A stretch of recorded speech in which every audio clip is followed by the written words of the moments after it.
So welcome everybody to our final farewell from Holly and the Weddell Sea Expedition. We have had such a wonderful, just about 2.5 months with Holly and the Weddell Sea Expedition, which has all been made possible with the Flotilla Foundation from their generous support in partnership with the Explorers Club and Reach the World and the Royal Geographic Society. So thank you to all of you.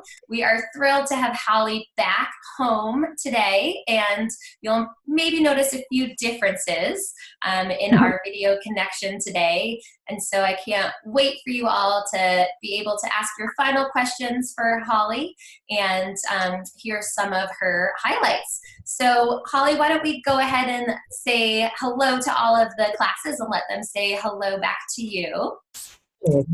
So we can start with Mr. Whitney's class from Massachusetts. Hello. Hi. And Miss Mesk's class from New York. Hi. And then we have Miss Long's class from Colorado. Hello, Miss Long's class.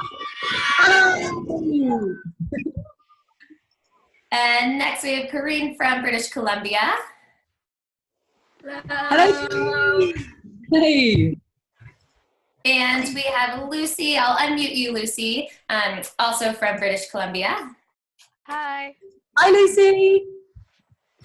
Excellent. And then we have joining with us Tim, who is my coworker at Reach the World, who is going to be doing our chat for us. So you can always ask questions in the chat while Holly is showing us some of her beautiful pictures. So feel free to use the chat. And without further ado, we'll turn it over to Holly. Hello, everyone. For the first time in 2 months, I can't say hello from Antarctica. Hello from the United Kingdom. Like Lizzie said, some of you will notice that there's actually a strong line here. There's no delay. I could actually hear you guys very clearly. It's quite a significant difference being back in a city from being in one of the most remote places on our globe.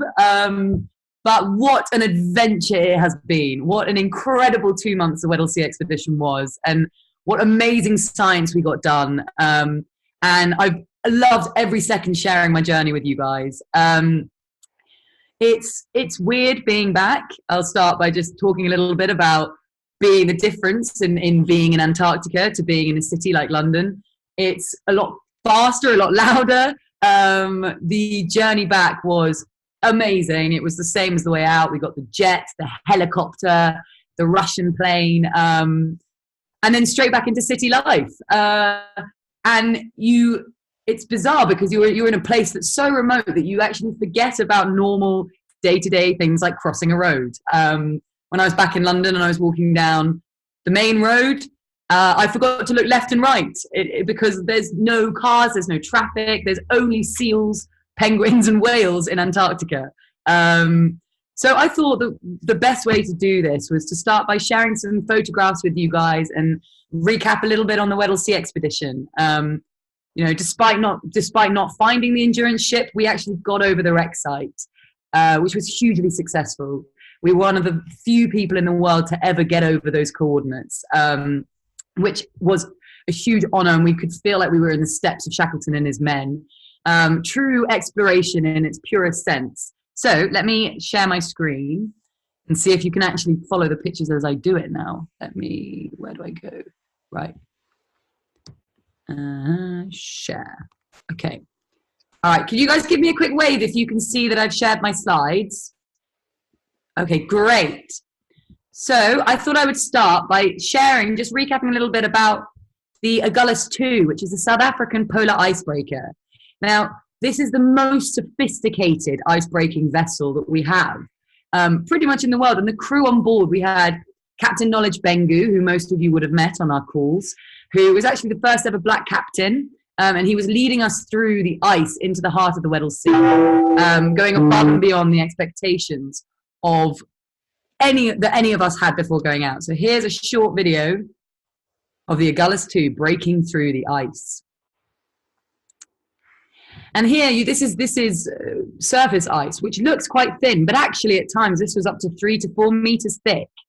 So we were breaking through very, very thick ice.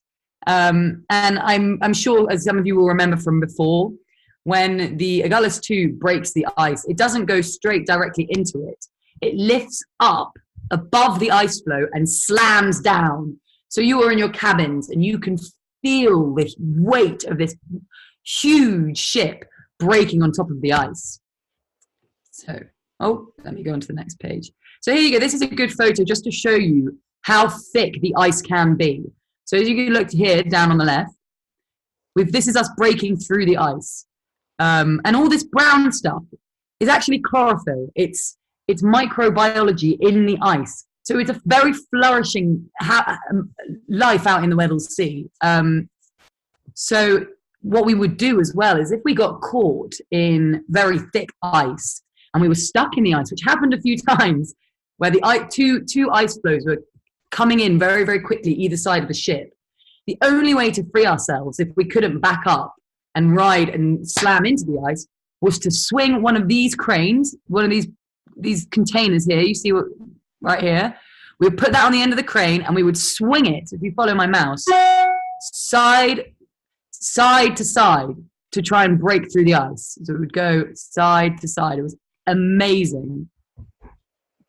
So this is another photograph of, on the bridge, we had a lot of maps, which is what the captains would follow. But actually, what was so sophisticated about the Agulhas 2 is that we had a lot of satellite images.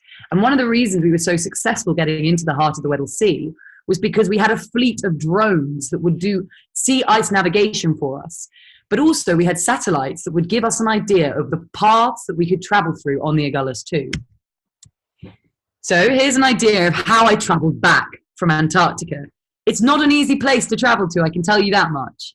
So once we got collected from the Agulhas 2, we got picked up by a helicopter. The helicopter would then fly 5 minutes and land us on some ice, where we would be met by a twin otter plane here. And we would go onto this and we'd fly for maybe 2-3 hours to go to Penguin Bukta, where we would be picked up. Here's another shot of the twin otter, where we would be picked up on a runway like this. This is an ice runway. This is what the jet lands on. So we would be picked up. Oh, that's another twin otter photo. Sorry. So you can see this is at Wolf's Fang, which is one of the bases in Antarctica. This is Wolf's Fang base. I'll show you a couple of photos of this. So when we actually get into Antarctica, you have to wait because the weather conditions make it very difficult to travel to. So while you might, if you've ever taken a plane with your family, you'll have a time that the plane will leave and you'll have to be at the airport 2 hours earlier. For us, if any fog came in or if the ice was too thin, then the plane could not fly nor land. So we were kept in this tiny hut in Wolf's Fang for about 4 to 5 hours. And I don't know if any of you guys know, but have you heard of astronaut food? The food that they eat that's dehydrated. When we were sitting here, we ate dehydrated food. It was actually all right. So this is the Basler plane that we got on the way out. And here we are. This is the plane. This is the jet that picked us up to fly us back to Cape Town. Right here, the Gulfstream jet. You can see us all here. We were very excited. I've never traveled by private jet before. This was unbelievable. And here we have some of the equipment that we used on the Weddell Sea Expedition. What was so sophisticated and so advanced about our expedition was the amount of technology that we had on board the ship. We had CTDs, we had ROVs, we had AUVs, we had drones. So here you can see, this is the drone, which was nicknamed Squid. We've got a CTD here. This is a photograph of the ROV, the claws. You remember when I've spoken about this before, about the submarine, the underwater robots that go in that are controlled from the surface and they have claws that can pick up things. So here you can see that this is the claw here. And this is the ROV itself. Here we've got some bongo nets. So to test the salinity and what lives in the water, we'd send in these bongo nets. This is also a corer. So we'd dig big holes in the ice to be able to bring up samples of the ice to understand what composition, what the ice is made up of. And this is just an amazing photograph of the ice shelf in Antarctica. And another one. absolutely epic. You really do feel as though you're on the edge of the world. And here you can see the reflection of the ice in the water, and just some more amazing photographs. So here you can see, this is what when I say the Agulhas 2 finds leads, this is what I mean. Little cracks in the water that we can follow and go through, so that there's not so much strain put on the vessel as we travel through the ice. And now just some amazing photos of the wildlife that we saw out there. We were all taken aback by how flourishing the life was in the Weddell Sea. When we woke up over where the Endurance was recorded about of crushing into the ice, there were 400 seals outside of my cabin window. And then that evening on that sunset, there were whales. So here we have some photographs of the humpback whales, which we saw quite a lot of in King George Island. But there were also minke whales, there were orcas. This is another one of the humpback. And the humpbacks were very curious animals. They were swimming around, they were showing off, they were spinning. And here's a seal. Now, the seals were actually surprisingly very aggressive. We didn't actually go, we weren't close to working on the ice with the seals. We did get quite close to the penguins. But actually the penguins were the ones that came up to us because we had to keep a certain distance. But the seals themselves, when I was looking out of my cabin, I saw a lot of seals fighting, and they are actually quite aggressive. Here are some photographs of the Adelie penguins. There were two main types of penguins that we saw out in the Weddell Sea. The first were the Adelie penguins, and the second were the King Emperor penguins. I don't know if any of you guys have seen the animation Happy Feet, but the movie Happy Feet, I can see some hands, especially in Miss Long's class. So Happy Feet is based on the wildlife in Antarctica. And these penguins here are in it. But the main character in Happy Feet, that is a King Emperor penguin, an Emperor penguin. Here are some more photos. These are all Adelies. And we were really fortunate. We had just a little bit about the team on board. Because if you think about it, you're living in a closed space with 80 people for 2 months. You get to know these people like they are your family. We were all, by the end of it, very, very sad about leaving each other. It was not just an amazing adventure of the environment and going to new boundaries, but actually an adventure of socializing with people from all around the world. The Weddell Sea Expedition was so international and diverse. We had South Africans, we had Europeans, we had Americans, it was unbelievable. And we had a lot of awesome photographers on board. And as you can see in this photo, we had really high gear professional cameras. And here's some of the team that we had. So up in the left here, we have Tappy, who was the meteorologist from South Africa. We have Pierre Legal, who was in one of our calls about the operations room, and he works as going through the data that the AUVs provide us with and looking for the shipwrecks. Here we have Tommy, who was a scientist who investigated diatoms. And here we have Kurbus, who's also South African. And Kurbus was a part of the film crew. So just in this photograph, we've got geo-surveyors, we've got meteorologists, scientists, and film crew. And that brings me back to one of the calls we did where we spoke about the opportunity, the work that you can get in exploration. You don't just have to be a scientist to explore. There are so many opportunities to work on ships around the world. You can be a technician, you can be in management, you can do surveying, science, film crew, you can work as a steward on the ship, you can be part of the crew. There are many, many opportunities. And here's some more photographs of the teams. So up here we have some of the students that were on board who were doing their postdoctorates and PhDs. Here we have some of the crew flying some of our drones. This is Kurt here, who was also very talented at making jewelry on board the ship. He was a multi-talented group of people. And the SA Agulhas 2 is actually still out in Antarctica, sailing back to Cape Town. And I am meeting them in South Africa, Cape Town, in 2 weeks' time, where we will be taking all the equipment off and all the samples that we collected, all the biology, all the ice samples. But there are still, the crew and some of the students are still on board. And this is just a photo of me smiling in Antarctica. It was unbelievable. And this, of course, is the Weddell Sea Expedition 2019 team. What a team it was. What an inspiring group of people. And people, friends for life, definitely. So I thought we could, let me stop share and I'll come back in. So I thought at this point, the best thing to do is to open up for any questions you guys might have about the expedition, any stories you want to hear. So maybe if I pass back to you, Lizzie, and we can start with a Q&A. Yeah, excellent. Thank you so much for that, Holly. There were some beautiful pictures and great stories that came out of it. So students, if you have questions for Holly, you can go ahead and raise your hands up in your video screen so we can see them. So I see so far we have some hands in Mr. Whitney's class. So we'll go Mr. Whitney's class first and then over to Miss Mess's class. And then Lucy, will swing to you after that because I know you have some from the chat. So Mr. Whitney's class, you are unmuted, so you can go right ahead. When is the documentary going to be released?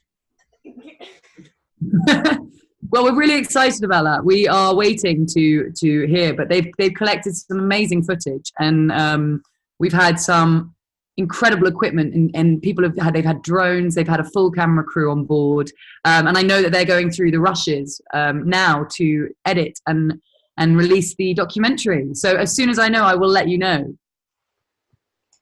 Excellent. I know we're all eager to see all the footage from that.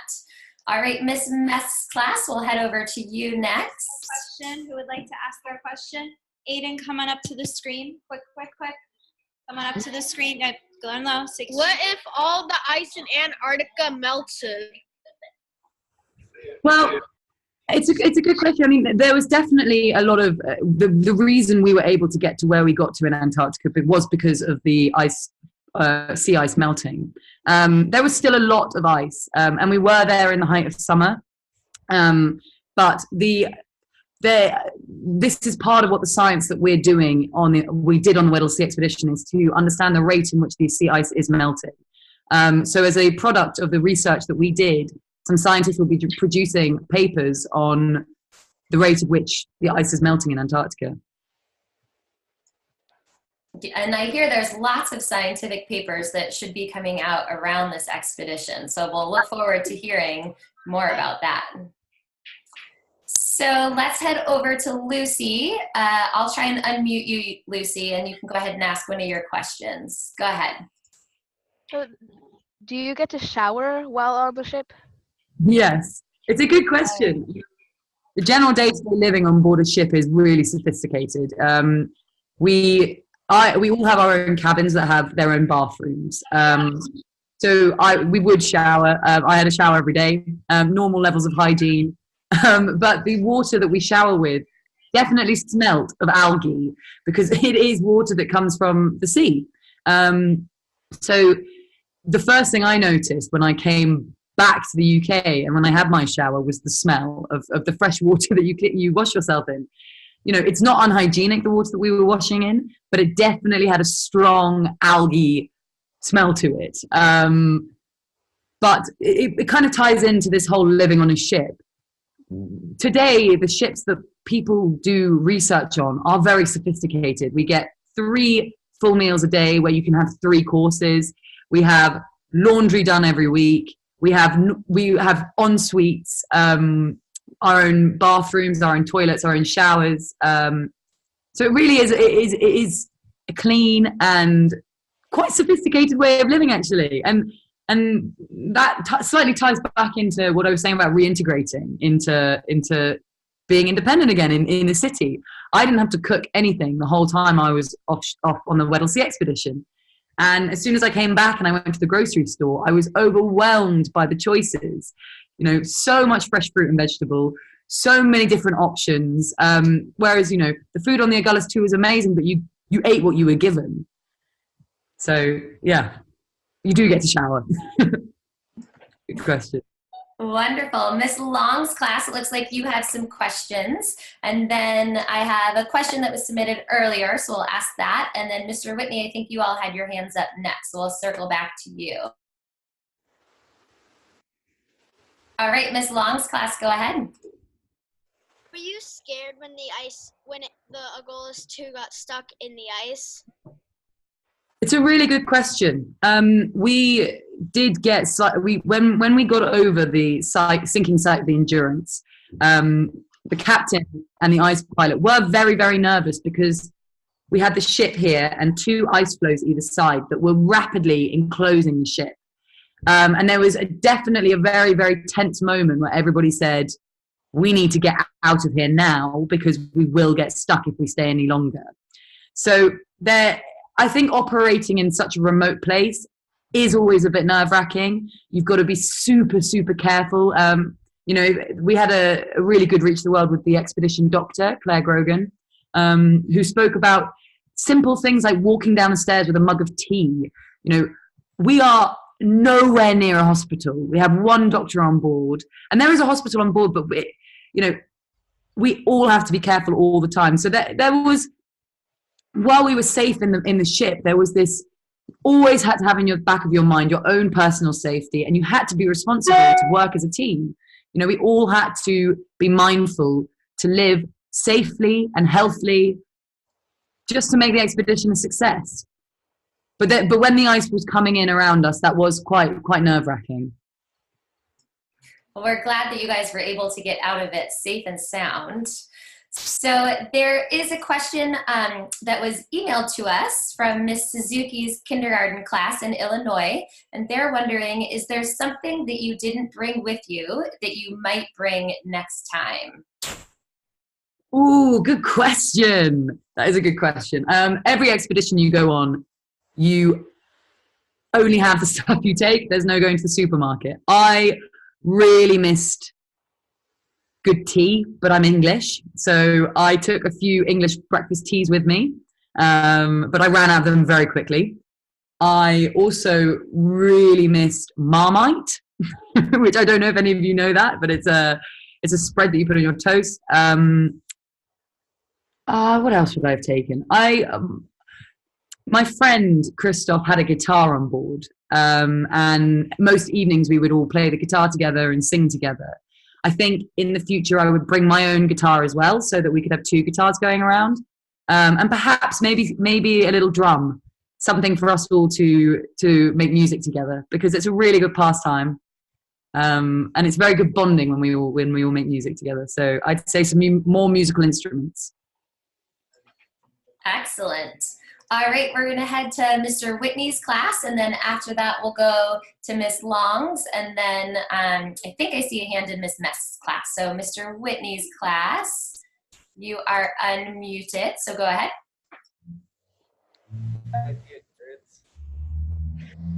Did we find the Endurance? Is that the question?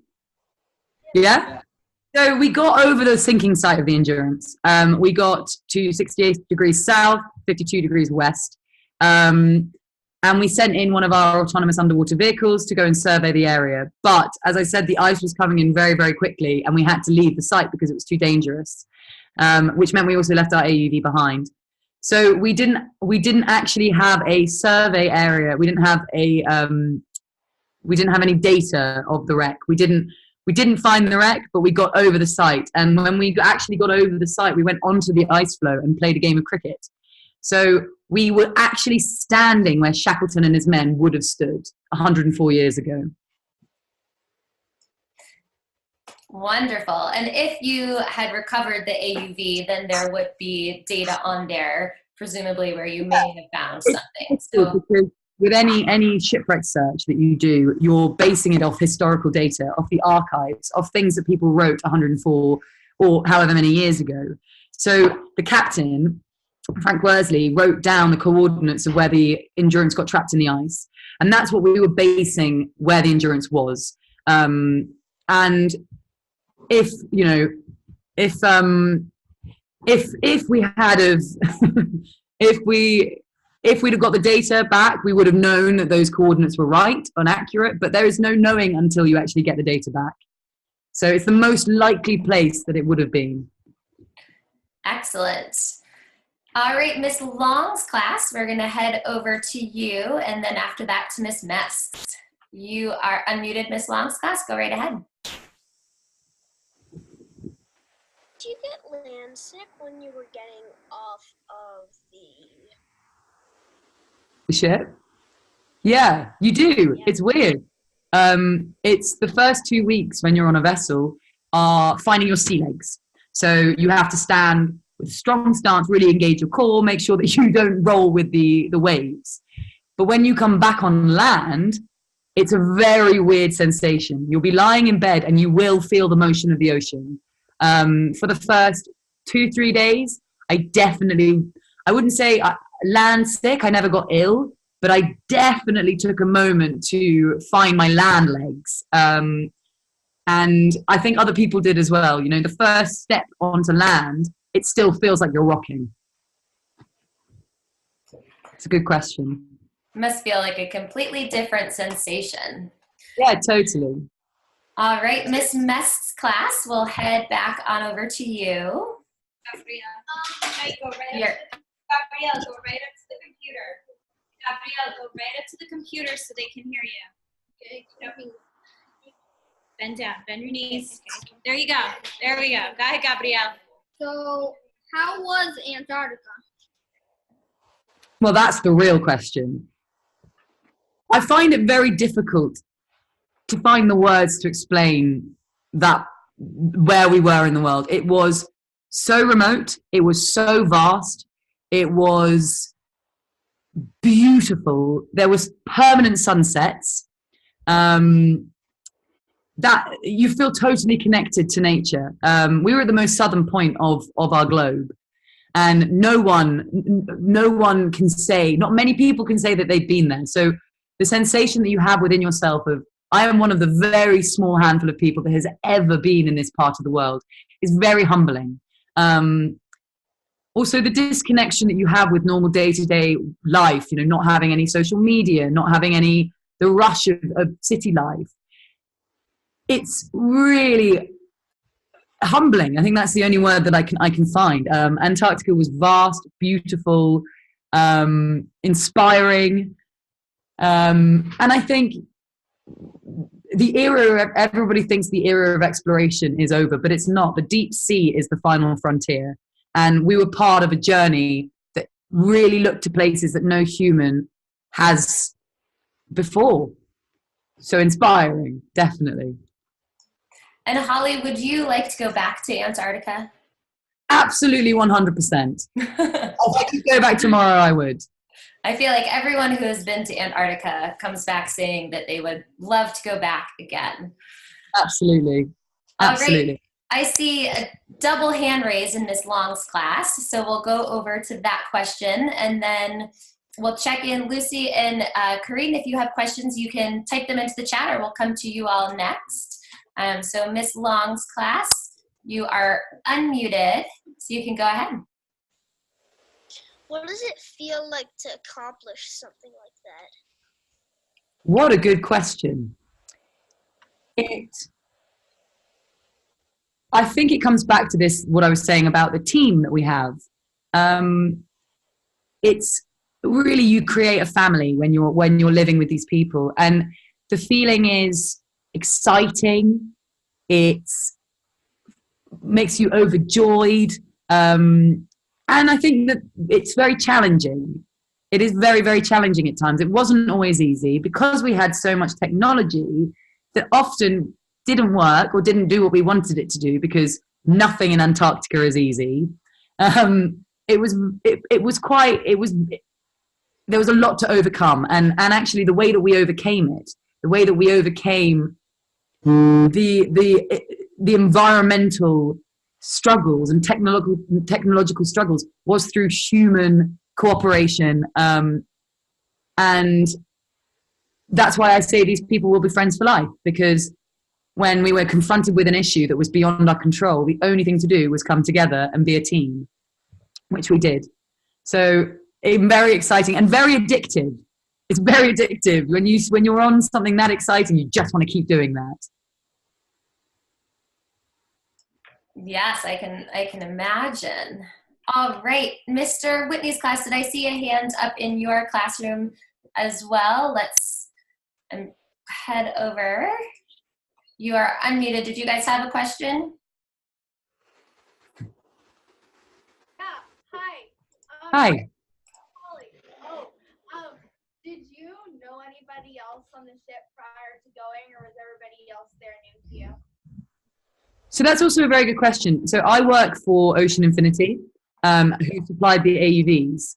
And I had worked with the team of AUV technicians, the people who are in the online room call. I've worked with them before. The voyage leader, John Shears, I had met prior to the expedition because we worked together to plan it. We had meetings and to discuss the Weddell Sea Expedition. The senior scientists I'd also met before once at a science conference, but I would say that before the expedition, I wasn't friends with anyone on the expedition, except Menson Bound, the archaeologist. Him and I have worked together a lot. But after a week of being in the Weddell Sea, I was friends with everybody. The crew, the scientists, we all really found a true friendship among each other. And I think that also is because we were sharing something so unbelievable that, you know, I would say at dinner, can you believe that only a few hundred people have ever been over this site? And they say, well, we're doing this together. This is amazing. So it's like school. It's like starting a new school. The nerves that you get on the first day of school. And then within 2 months, you've got your group, you've got your friendships. Everybody was friends, but there were definitely subgroups within the expedition where, you know, a lot of the students had been together before, but everybody was very welcoming because everybody was there for one reason, you know, to be in Antarctica and do science, which is why our motto was one team, one dream on the expedition. And it really was. And I'm sure that you guys also were able to share a lot with each other and learn a lot from each other just by asking questions about what did you do today and what did you find today that was different? Absolutely. And I think that was the most unifying thing, is that everybody on board the ship was curious. There was always questions, and curiosity is a huge motivator. Asking questions all the time and not being afraid for the answer. And I learned a huge amount, not just about Antarctica, but about marine biology, about physical oceanography, about sea ice observations, mechanical engineering, there was so many archaeology, there were so many different aspects and so many exciting and amazing people who were some of the best in their fields of what they do. And just asking them questions all the time. They probably got a bit tired of it, but just constantly asking questions and wanting to know more. Wonderful. Now, Lucy, there's another question that you had typed into the chat. So if you want to go ahead and unmute yourself, then you can ask that question as well. So, do you have Wi-Fi on the ship? Good question. So the reason that we managed to do these calls was because we did have Wi-Fi on the ship. And, you know, that wouldn't have been the case 20, 30 years ago. Well, it would have, but it would have been very weak. So we now connect the Wi-Fi through a satellite. And to make these calls work, it was very slow. I don't know if you guys know WhatsApp, but all we could get was WhatsApp. There was no Facebook, there was no Instagram, there was no Snapchat, nothing. It was WhatsApp and that's it. But it was very refreshing to be away from that. What we did have was we could isolate the Wi-Fi line so that we could do calls with you guys. So every single time that I spoke to you guys on live feed was when nobody else on the ship had internet. We had to turn it off for everybody because these are super important and I love chatting to you guys. So we would isolate the Wi-Fi for very important calls. But other than that, there was no hope sending photos home.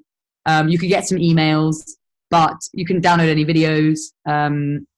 You would just be able to send a few WhatsApp messages to your mum saying, I'm still safe, I'm still in Antarctica, I'm still on the Agulhas too.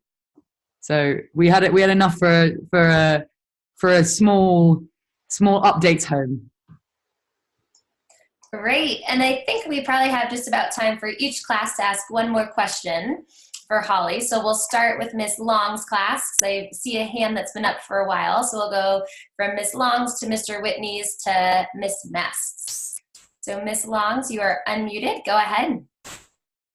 Why did you decide to go on the expedition? When did I decide, or why did I decide? Why? Why? So, well, actually, it's my job. So I was told that I'm going on the Weddell Sea Expedition. I went where I was told. It's what I'm paid to do. So I definitely asked. I said, if the opportunity arises, I would love to go on the Weddell Sea Expedition for Ocean Infinity and the Flotilla Foundation, and they said yes. And I guess if you take it back one step further than that, the reason that I work for this company is because I love adventure. I love travel, exploration, pushing boundaries, doing things I've not done before, being out of my comfort zone. And yeah, that's probably why I went to Antarctica. Wonderful. All right, Mr. Whitney's class, you are unmuted. Go right ahead. Not sure if you can answer this, but do you know if, because Shackleton launched in 1914 and World War I actually started in August of 1914? Yeah. So World War I actually affected Shackleton's launch and exploration if it got delayed or anything because of the war. Yeah. So it's a really amazing story, actually. So Shackleton had started planning his expedition before the war broke out. And before they set off on their expedition, they actually asked Churchill if they could have permission to go to the war, so if they could stay together and go and serve for their country. But Churchill responded saying, no, go to Antarctica, because what that would do for British morale was huge. In the face of all this turmoil and conflict, there was hope in this human endeavor. It's at the core of what humans want to do, is pushing frontiers, pushing boundaries. And it was a race. It was very prestigious to be the first people to cross the southern pole. So hence why Churchill said, proceed, keep going. This is bigger. This in bigger picture. This will do more for your country than serving in the war. But when they came back, a lot of them did actually go and fight in the war when they came back from the expedition. Wonderful. All right, Miss Mesk, we're going to unmute you and head over to you all for a question. Go All ahead. right, Jonathan in the back, he wants to know, how were you able to get access to the Oculus? It just seems like that's what made your voyage so successful, was having that particular ship. Yeah. So in as part of planning the expedition, we had to investigate what polar icebreakers were the best to use. And South Africa have got the Agulhas too, and we went and John Shears, the voyage leader, traveled around seeing what vessels were the best and came to the right decision, that the Agulhas 2 was the one that we would use. And yes, the ship itself was so sophisticated, but actually it was the crew. It was the Captain Knowledge Bengu and Freddie Lightham who led the team and went above and beyond what anyone would have expected. They pushed the ship to limits, and whenever we asked them to do something, it was always like, yes, what can we do to make this happen? They really, really wanted to make this expedition successful. So it was the crew. Yes, the ship was sophisticated, but the crew on board were amazing people, and the best in their field. They were the best engineers, the best galley staff, the best stewards. That's what made the expedition so happy as well, because they created a culture of generosity and helpfulness and patience and kindness, which was upheld by the expedition participants. And it seems to me, if we think back to the endurance also, that so much of the success of the team making it home safely was part of the crew and the expertise and Shackleton and his leadership. So there's a nice parallel there. Definitely. And morale is a very important thing on a ship. Having events in the evenings to get people together. Oh. People do get homesick. It's a long way from home. It's people you don't know. So it's really important that you create a culture of kindness and a community on board expeditions or on board vessels, which Shackleton did. And I don't know if you know, but Shackleton was actually, on his first expedition, he was entertainment officer. So that's why everybody really highly respected him, because he was so good at bringing everyone together, which is probably one of the main reasons that they all survived on the ice floe for so long, is that he kept up the morale of the team. Absolutely. Well, Holly, on behalf of everyone with Reach the World and the Explorers Club, as well as all of our classes, I want to thank you so much for everything that you have done to bring this expedition to us and make us feel as though we've been to a little piece of Antarctica with you. It's been such a pleasure to follow along with you and with the team, and thank you for introducing us to so many of the team members as well. We really got to meet just about everyone, I think. So thank you so much for that. No, thank you for you guys. I mean, Reach the World and the Explorers Club have been amazingly supportive of the Weddell Sea Expedition. And thank you to all you guys in the classrooms for engaging with this. I've loved sharing the stories with you, and I've loved all the questions you've had. They've made me think about the expedition a lot deeper than I would have otherwise. So thank you all. Excellent. And students, if you have any other further questions that we didn't get to today, you can feel free and you can send those questions along to us, and we will pass them along to Holly as she moves on to her next piece of what she's working on next. But we'll go ahead and unmute each of you so you can say a thank you and a goodbye to Holly. Yes, and I'm looking forward to hearing Miss Long's thank you song. It's time for the thank you song. We're gonna sing it loud and strong. Here comes the very best part, where we thank you for making us smart. Oh, oh, oh. We appreciate the things you do. You just us, merci beaucoup. Because of you, we learn a thing or two. Smarter kids. Thank you. Oh, yeah! That is amazing. Thank you. Woo! Wow. Thank you. That was a beautiful song. Thank you all so much for sharing with us. And